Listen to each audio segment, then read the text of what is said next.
అతను ఏయో చేసుకుంటాడు దాంట్లో. అవి అతనికి సలహాదారికి ఇక్కడ ఇచ్చారు ఖచ్చితంగా. అప్పుడు ఒక్కొక్క పని ఒక్కొక్కరికి అప్పచెప్పుంటారు. విజయసాయిరెడ్డి చెప్పాడంటే ఆషామాషి ఏం కాదు, చాలా క్లియర్ సమాచారం ఉండినే ఉంటుంది. ఇప్పుడు ఆయనకి ఏం పని అప్పచెప్పారు, ఎదురు వాళ్ళకి ఎవరెవరికి ఏమేమి పని అప్పచెప్పారు తెలిసినే ఉంటుంది. కాబట్టి ఇప్పుడు దాంట్లో పట్టుకోవాల్సింది ఎవరిని?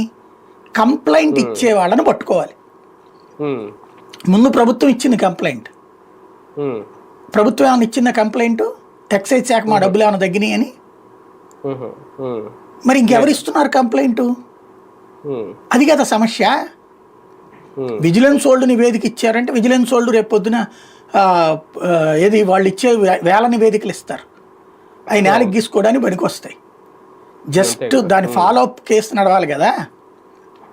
సమస్య ఏంటంటే ఇక్కడ విజయసాయిరెడ్డి మాట్లాడే మాటకి విలువ ఉంటుంది, నో డౌట్.